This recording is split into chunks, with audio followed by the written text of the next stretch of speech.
Hello, नमस्कार। मैं doctor Himanshu Parashar. आज इस वीडियो में मैं बात करूंगा कि वेरिकोसील का कौन सा ग्रेड खतरनाक है।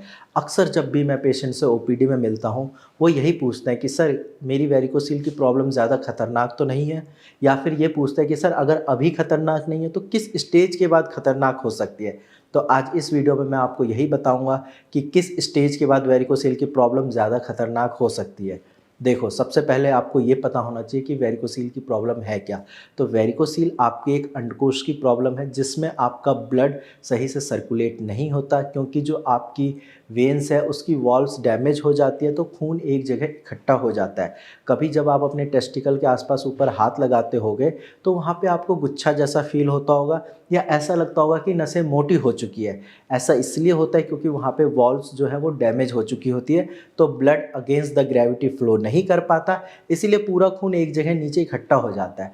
अब हम बात करते हैं कि वेरिकोसील खतरनाक क्यों है। उसके बाद मैं आपको बताऊंगा कि कौन से ग्रेड का वेरिकोसील खतरनाक है।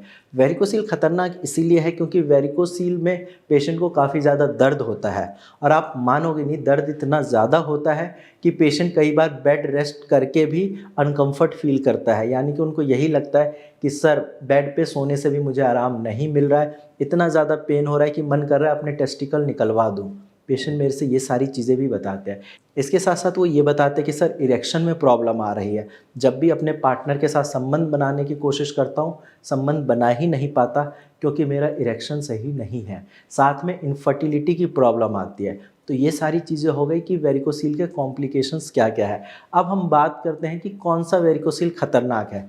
देखो, अगर स्टार्टिंग में आपको वेरिकोसील है, आपने दवाइयाँ ली, आपने कस्टमाइज्ड होम्योपैथिक मेडिसिन्स ली, तो आपका भी वेरिकोसील बहुत जल्दी ठीक हो जाएगा। लेकिन पेशेंट यहाँ पे ये गलती करते हैं कि वो एलोपैथिक डॉक्टर को दिखाते हैं। एलोपैथिक डॉक्टर को दिखाना गलत नहीं है, लेकिन वहाँ पे वो जो सजेशन देते हैं एलोपैथिक डॉक्टर कि आप कुछ टाइम मेडिसिन्स खाइए, आपका वेरिकोसील ठीक हो जाएगा।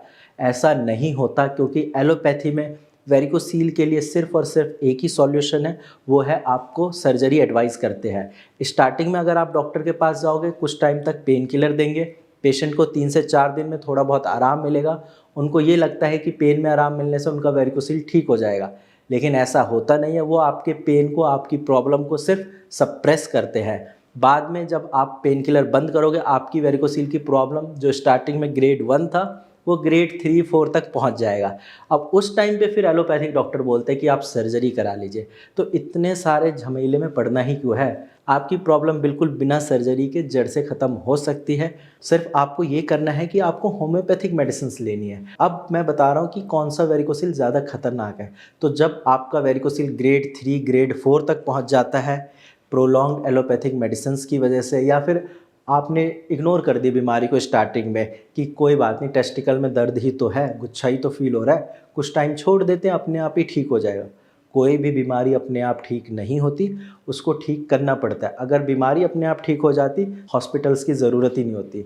तो जब मान लीजिए आपका ग्रेड 3, ग्रेड 4 तक पहुंच गया, तो वो बहुत ज़्यादा खतरनाक है, क्योंकि इसकी वजह से ना सिर्फ आपको पेन ज़्यादा होगा, बल्कि आपको इनफर्टिलिटी की भी प्रॉब्लम होगी।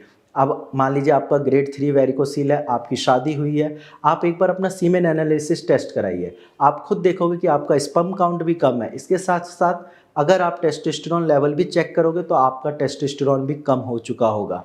ऐसा इसीलिए होता है क्योंकि ग्रेड 3, ग्रेड 4 एक एडवांस स्टेज है। वहाँ पे ब्लड सर्कुलेशन सही से नहीं होता।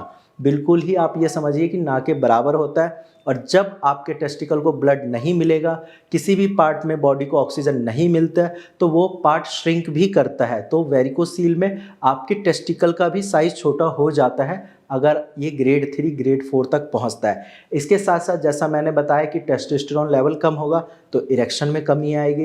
इरेक्शन में कमी आएगी तो आप में सेल्फ कॉन्फिडेंस कम आएगा। आपको हमेशा यही लगेगा जब भी आप अपने पार्टनर के साथ होगे कि मैं सही से परफॉर्म नहीं कर पाऊँगा। तो ये सारी कॉम्प्लिकेशन से बचने के लिए आप अपनी बीमारी को बढ़ाइए नहीं।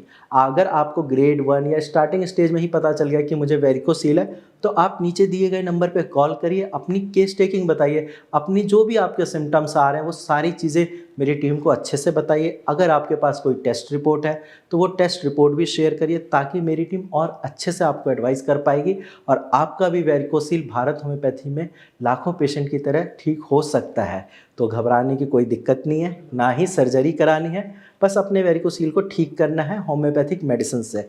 बाकी आज की वीडियो में इतना ही, धन्यवाद।